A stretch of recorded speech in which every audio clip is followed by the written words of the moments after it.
Before we start our episode today, this is just a reminder. History Hack does have a Patreon account and all of your donations are gratefully appreciated. There's lots of perks on there, secret groups on Facebook. Do get involved. We would love to see more of you.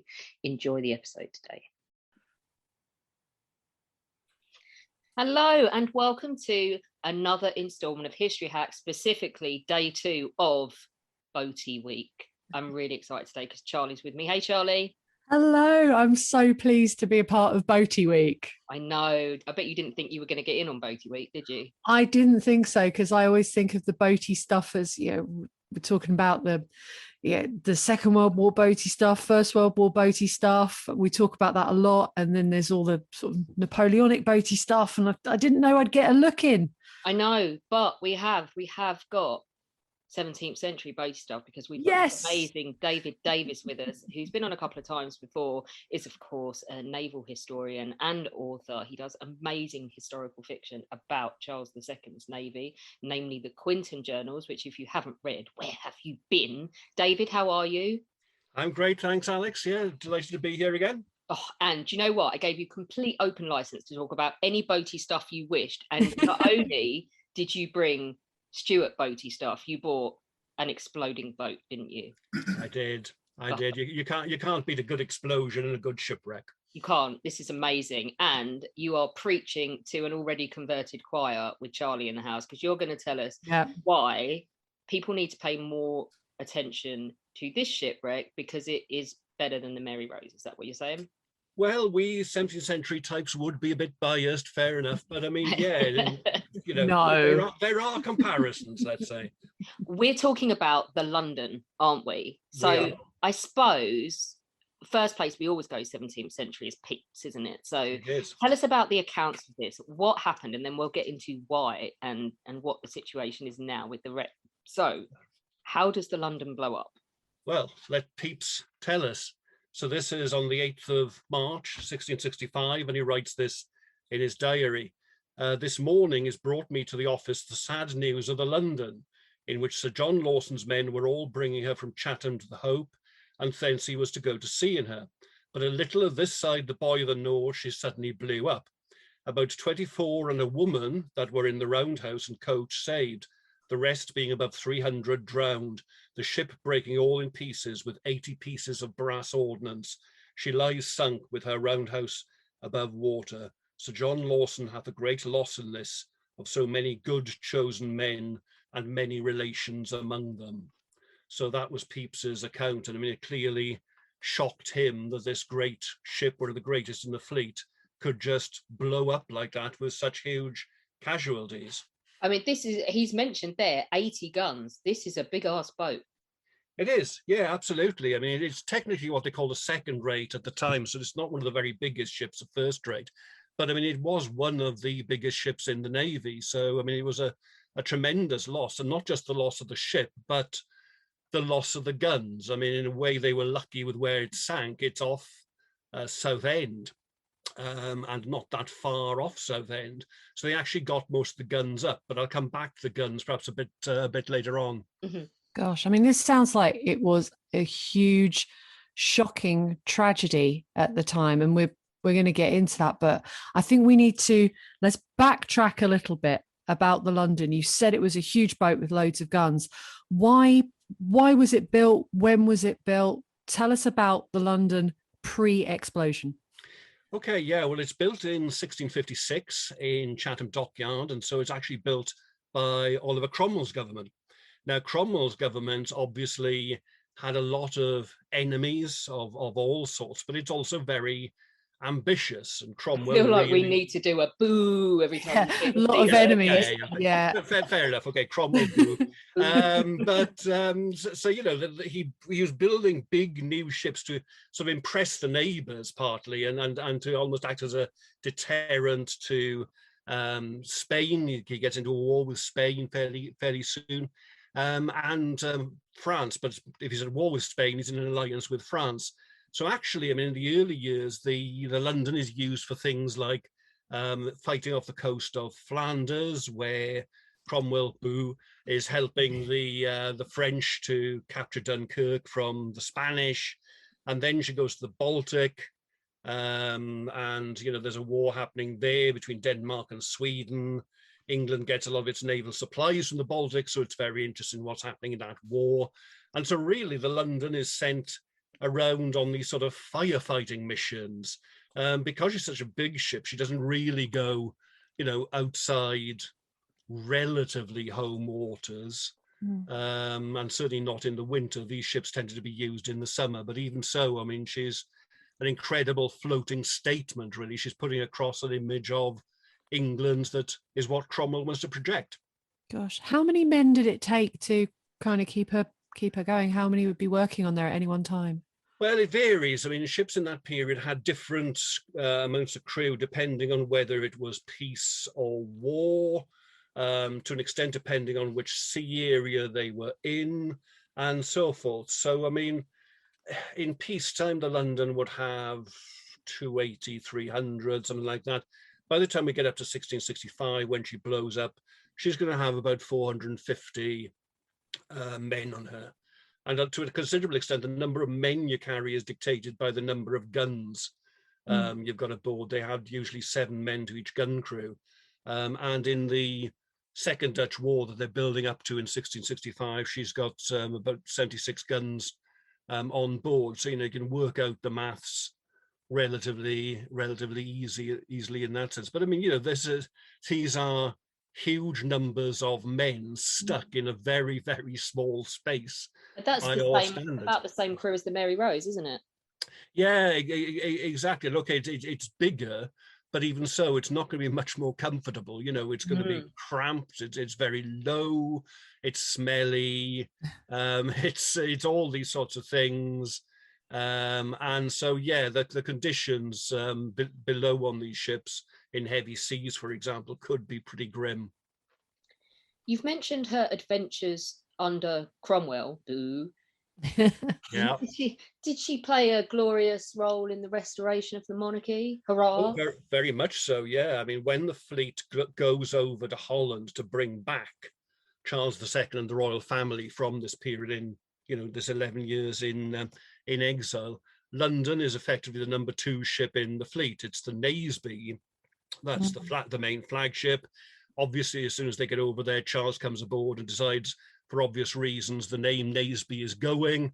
So that becomes the Royal Charles. But of course, London, there's no need to rename. So London stays at the London. And when the fleet then sails back to England, the King's brother, James, Duke of York, who's of course later King James II of England, sent for Scotland, he's on board the London, flying his flag as the Lord High Admiral. She has another royal voyage about 6 months later, because when the Queen Mother, Henrietta Maria, goes back to France for the last time and takes with her daughter, Henrietta Anne, to marry Louis XIV's brother, they go again in the London. And if anybody saw the series not that long ago, Versailles, in the first series of that, the wife of Philippe, Louis's brother, is Henrietta, Charles II's youngest sister, who's gone over to France on the London. So, you know, it's a very prestigious ship to be used for those sorts of voyages, carrying those sorts of people. It's clearly a really prestige ship.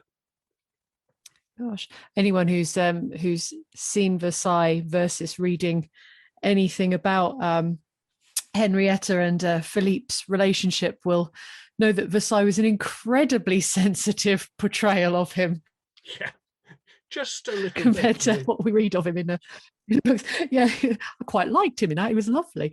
Yeah. But the London was, in many ways, it was said to be even fancier than the Royal Charles, wasn't it? With its stateroom was meant to be bigger. Yeah. Yeah, exactly. And this is the point. It was meant to be, you know, a very, very impressive ship. We've actually got very, very few illustrations of her, because, you know, the London doesn't really last that long.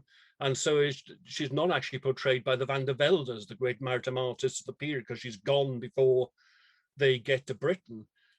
So we're very, very unlucky in that sense. You know, we haven't got many good images of what the London looked like. It's possibly also because this isn't a bit of military history that we here in this side of the pond like to talk about very much, because it didn't go so well for us.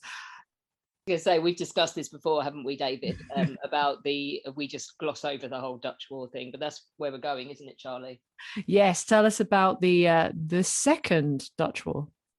Yeah, well, this was what London was getting ready for. It's why she was where she was when she blew up, and why she had, you know, all her stores aboard, her full crew, and so on. Because traditionally, fighting campaigns in that period start in the spring. So we're talking about the start of March. London has gone out of the dockyard. She's at anchor in the Thames. And, you know, the fleet is forming, ready to take on the Dutch. Now, there'd been a previous Dutch war under the Commonwealth. Trade was a big factor in this, you know, the Dutch and the English competing for the carrying trade of the world. And then after the Restoration, those issues are still there, but a lot of people in Charles's court are also very keen to have another stab at the Dutch, because the First Dutch War had gone very, very well. They think, let's finish the job. And so you've already had a few things happening. There's been fighting overseas, most famously, of course, the capture of New Amsterdam from the Dutch, and that's then renamed New York. That's happened a few months earlier. And so everything is building up to the beginning of a new second Dutch war. And that's why the London comes out of the dockyard and is basically just in the final stages of preparing to sail out into battle. So tell us about the captain of the London, Sir John Lawson. He's a interesting type from up north, isn't he? Yeah, he is indeed. He's a Yorkshireman. And that's quite significant, because if you remember, Pepys mentioned that quite a few of his family were killed in the explosion. And so it's very likely, I mean, in those days, if you were a popular and successful captain, you often had a huge entourage, or a following, as they called it, of people from your own home area who wanted to go to sea with you. Very nepotistic, isn't it? It's very nepotistic, yeah, but the likelihood is, therefore, that quite a lot of the people on the London, and therefore quite a lot of the people who died, were from Yorkshire. And yeah, I mean, Lawson is a very interesting character. I mean, he'd been just an ordinary seafarer. He'd been a captain of a collier on the East Coast run, but then, like many people, the Civil War gave him this huge opportunity for social mobility. You know, he proves he's really, really competent. He gets promoted within the Navy. He eventually rises to become an admiral. But the interesting thing, of course, is that he gets a reputation as being about the most die-hard Republican and religious fanatic among all the admirals. And yet at the Restoration, he suddenly does this complete U-turn. And there's been a lot of speculation and debate over the years as to why he makes this U-turn, and it may be that some money changed hands, etc., usual story. But certainly, I mean, he becomes a knight of the realm, and there he is at the start of what's going to become the Second Dutch War, and he's going to be one of the senior commanders in the fleet under the Duke of York, the King's brother, who's going to sea as Lord High Admiral. So it's a very, very interesting career with all sorts of unanswered questions to it. Did he stop being a fifth monarchist then? Because I know he was sort of part of that sort of quite dangerous religious sect. We don't know, obviously, what he believed internally. You never can do. Outwardly, he goes along to the Church of England. It's as though he's had both a miraculous political conversion and a miraculous religious one as well. And, you know, Pepys meets him, and Pepys is quite cynical about all sorts of things and all sorts of people, and he's a bit cynical about Lawson. And we don't know is the simple answer. He certainly keeps his head down if he does retain any of his original, more extreme opinions, let's say. So his chance to get involved in the Second Dutch War, Doesn't happen, does it? Because the ship blows up, as we've heard from Pete. Yeah. Do we know? There's conflicting theories about why, isn't there? First thing that springs to my mind is the magazine's gone up. Yeah.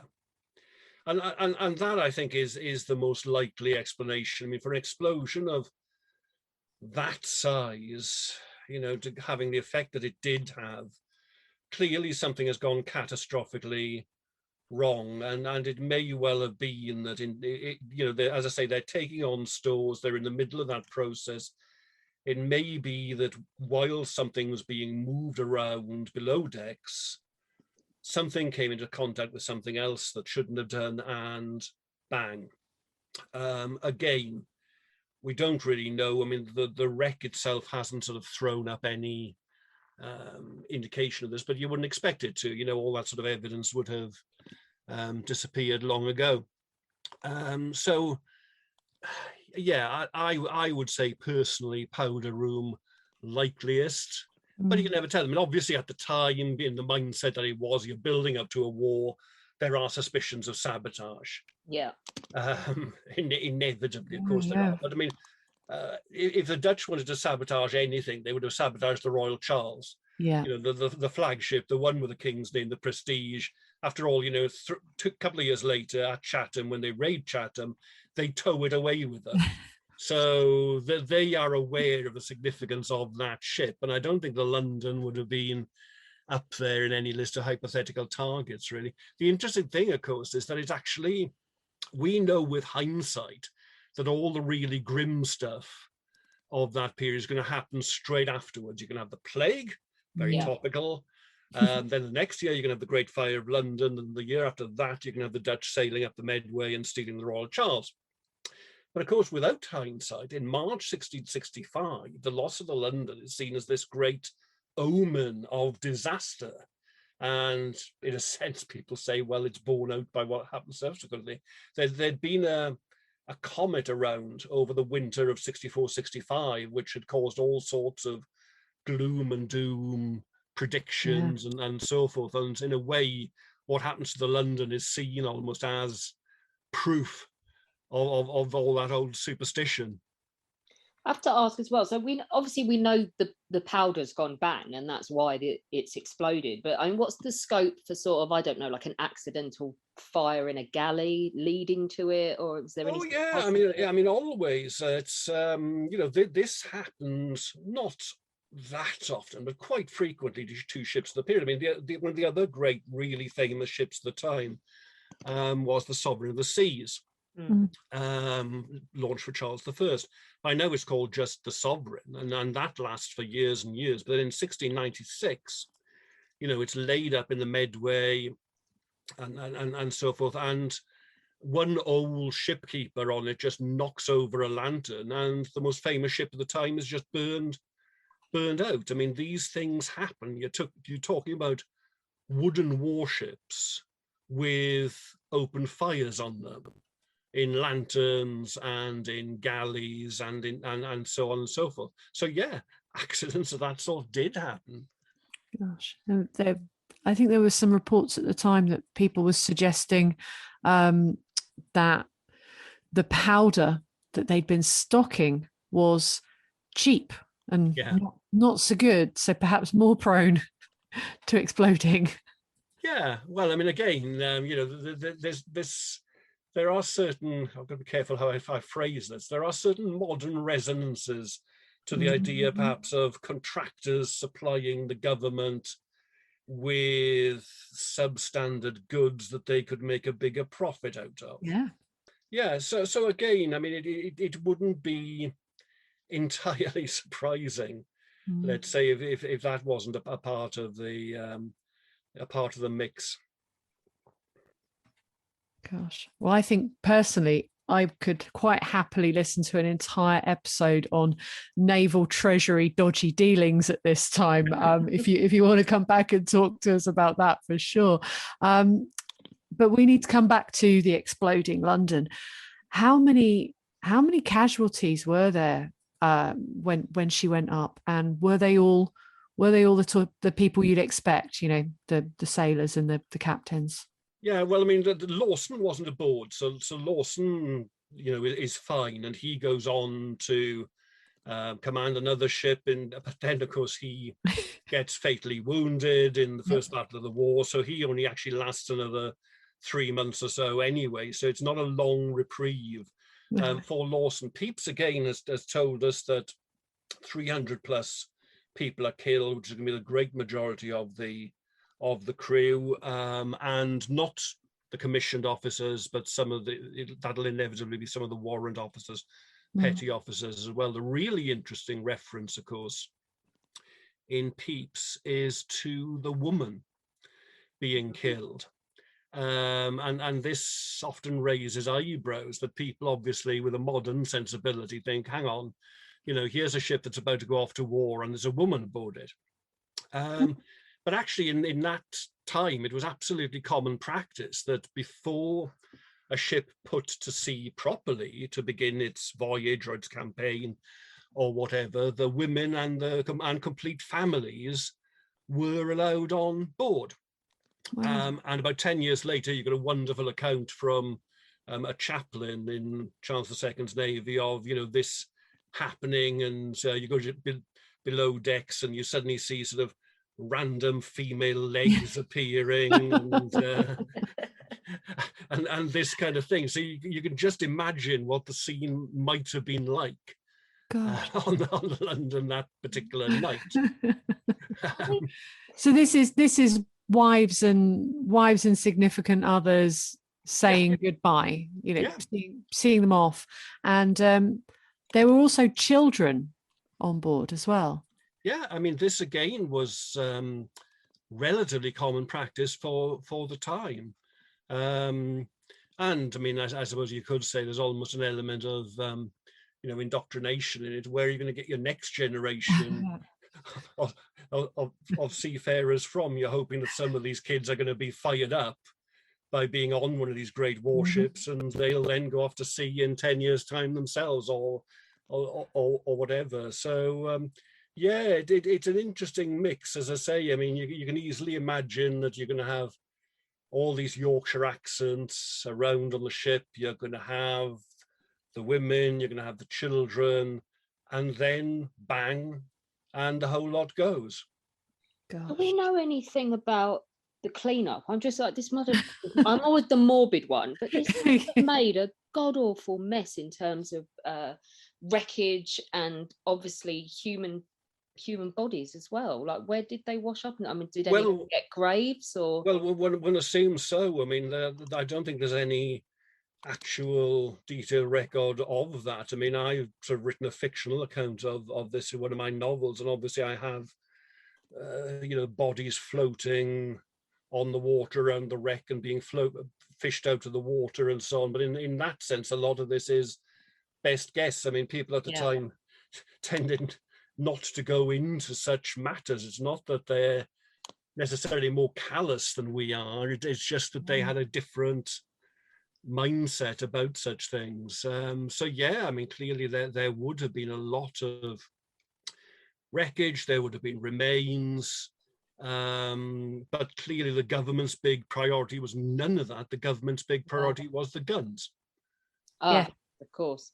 Those are the useful bits. I'm reading here that there were only about 24 people who were saved, and there might have been up to 350. Yeah, that's right. Wow. So in terms of bringing it to now, because we want to talk about the plight of the London now, because she doesn't get as much attention as certain other shipwrecks, which get a lot flashy Tudors shipwrecks that get been covered first on here, so we're just guilty of it. Discovery of the wreck. When does this happen? When do people start looking for it? I mean, obviously, there are other priorities other than getting 80 valuable brass guns up. There are other priorities at the time it sinks. So when do we discover the wreck and start taking an interest? Well, I mean, they did bring up a lot of the guns fairly soon afterwards, because as I say, by the standards of coastal waters, it's in quite shallow water. But in terms of modern times, I mean, it's 2005, that recently, that the wreck is actually found. And to cut a long story short, there's a guy in Southend who's run a fish shop for years and years called Steve Ellis. And Steve was also a great amateur diver, and he, by one means and another, became, well, I think was then still called English Heritage or Historic England as it is now. He became their licensee for the wreck, because all the protected wrecks around the shores of Britain have a licensee. In other words, a person who's responsible for that particular wreck.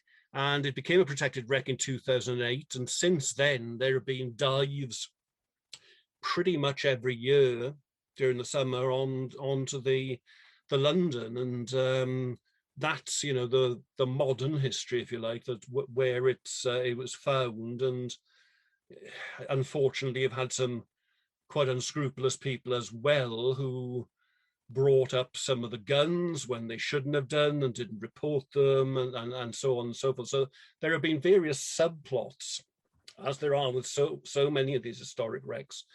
But the basic story is that Steve and the divers out of Southend have been doing absolutely brilliant work for the last 15 odd years. And it's a shame in a sense that they haven't had a lot more coverage.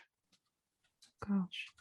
Wow. I mean, this is going to be a big shout out from History Hack. If you or anyone you know has a stolen 17th century warship gun, please post it back. Yeah. I mean, what do we know about? Yeah, it's probably in someone's garden somewhere as a lovely ornament, isn't it? Yeah. Can you tell us about the recovery of any artifacts? Have we been able to get anything else up? And we've a fantastic range of artifacts. I mean, if you go onto the website, which I'll give a shout out to now, it's the London Shipwreck Trust's all-in-one.org.uk, and you can see some of the finds on there. And they found things like navigational instruments. They found a fabulous sundial that they brought up from it. Shoes with the last wearer's imprint still apparent on them. Yeah, tremendous. Loads of clay pipes, because obviously they all smoke like chimneys. They all have clay pipes. There are tons of them. Loads of pots. They found a syringe. And yeah, I mean, cannon again. They found, the legitimate people have found various cannon, and in a way, the headline gun is actually Dutch. There's a wonderfly ornate Dutch 24-pounder gun that was brought up from this. And because all the guns in those days were numbered, there are experts who've got the information to work out exactly where each gun came from. And so we know that this particular gun was, you know, it was made in Amsterdam. It's on a Dutch warship during the First Dutch War. That gets captured. And as they tended to do in that age, you capture some nice looking guns. You think, hey, we'll use those. And so they ended up on London.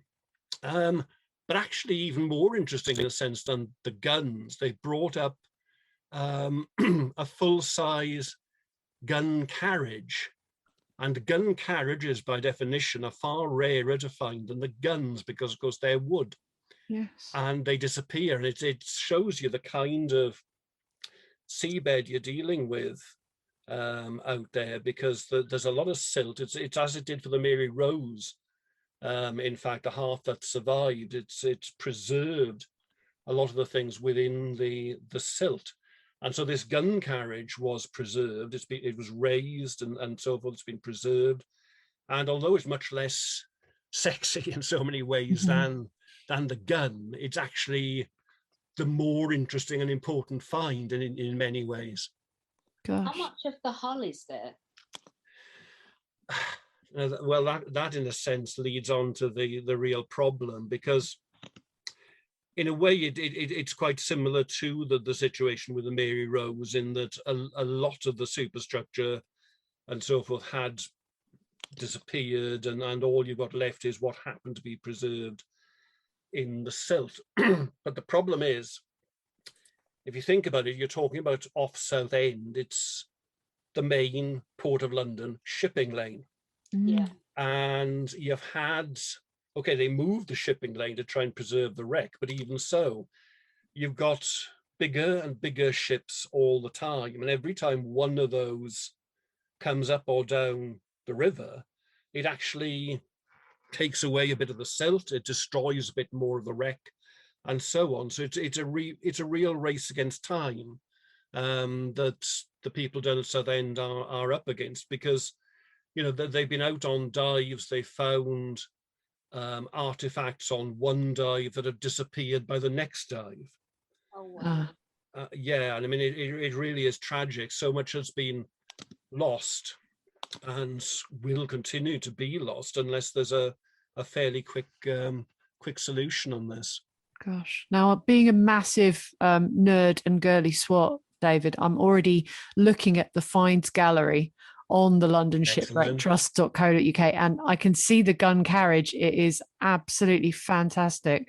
And yeah, I think a lot of the things they're finding will need explanation to most people. But what can we do? What can we do to help? There must be something that we can do to save this wreck. Yeah, well, I mean, there's a really, really dedicated team trying to do that. The initial short-term objective is to raise £200,000 to bring up as many artifacts as possible and in a way the ideal long-term solution would be to do a Mary Rose and actually bring up everything that's left, the remains of the hull and so forth. And there is this wonderfully imaginative plan. Unfortunately, it's also a wonderfully expensive plan, as you can imagine, to bring the remains ashore and to have this fabulous state-of-the-art museum on the seafront in Southend, where all of this could be put on display. But in the short term, it's really a case of whatever help can be provided as quickly as possible to try and preserve as much as possible. I mean, the last couple of years there have been conferences. There was one last year in Southend. It was pretty much the last thing I did before the first lockdown happened. Oh, right. And there was one online this year again. I'm involved in a book about the ship and the project with several of the other, restoration naval historians and with Steve Ellis and various other people as well. All of it being to try to raise awareness of the ship, its importance, the absolutely sensational finds that are coming up from it, and just to hopefully try and preserve as much as we can. Oh, I just want to go and put my swimming costume on and go and start helping now. It does. Yeah. Do you know what? Yeah. If you look at the website, Alex, as well, it just looks like it's just incredible, and it's all there. I know. I'm looking at the gun carriage now. It's incredible. When the Mary Rose came up, I mean, that was a real moment. To be able to do that again with all the technology we've got now. Yeah. Just looking at the pristine shoes that have come up. Yeah, exactly. No, the finds are sensational. I mean, there was an exhibition in Southend, but unfortunately it was time limited, so that finished a couple of years ago. But hopefully this material can come onto display again at some point, and it really is worth getting to look at it if you possibly can. If there is a millionaire listening right now who's bored and wants a project, absolutely help raise Gates, for London. Where are you? You'll go down in history. Yeah. I think you should go after Branson. You can be the Prince Charles. Branson could do it, but he's too busy bragging about being able to afford to go into space. Yeah, but he'll have done that. He'll be like, I've done that. That's over. I'm bored. I got beef with him, man. He wanted all of his staff to take 8 weeks unpaid at the beginning of COVID, yet he wants to go faffing about in space. I think he needs to get his priorities sorted. Richard Branson, if you're listening, we don't need you. But there's another millionaire listening. Hello. Absolutely. Oh, what a fabulous story. And I really do hope they get to save it. And I just I can't, the thought of it just being chipped away at every time a large ship goes up and down. Has it helped? I mean, has lockdown helped, David? Has the sort of that grind to a halt that we had last year, has that bought any time, or did it just keep shipping and eating away at it, do you think? Good question. I mean, I don't actually know the answer to that, because I mean, again, one of the sort of downsides of lockdown is I haven't actually been anywhere. Yeah, well, quite. But I mean, hopefully now that things are cranking up, I mean, I'll have a chance to go places, see people, and so forth to find out a bit. But yeah, it's. And I don't think there was any great decline necessarily in the number of ships coming in and going out, simply because of the number of online shopping orders that people were placing. We just blame Amazon for this as well. Amazon, you didn't need to do some good. You don't pay any taxes. Amazon can pay to bring the wreck up. There you go. Solved it. Yeah. Solved it. Thank you so much, David, for coming on to share the story of the London with us. And I love the Mary Rose, but I would love for us to have another one from a little bit later in history as well. So fingers crossed that we can do something about it. And more importantly, are you writing any more Quentin books right now? There is a new one. Quite how it will see the light of day is another matter. I mean, I may have to self-publish it, but I'm working on it, shall we say, that there is a complete book, but hopefully it'll appear eventually. I'm still waiting for you to get to the 1690s so we can bring in Peter the Great and his trip to London. Yeah, I might be a bit doggery by the time we get to the 1690s. When our guests join us to talk about their work and their new book, the 45 minutes or so they spend with us is just a taster of all their efforts. So to this end, we have launched our very own bookshop on bookshop.org, where you can find our guests' latest and greatest books. You can support them, and you can support History Hack too. 10% of every sale via our bookshop supports the podcast and allows us to keep at it and bring you more amazing guests. You can find our bookshop at bookshop.org/shop/history hack, or just search on bookshop.org for us under the shops bit. Thank you for your continued support, and here's to your next great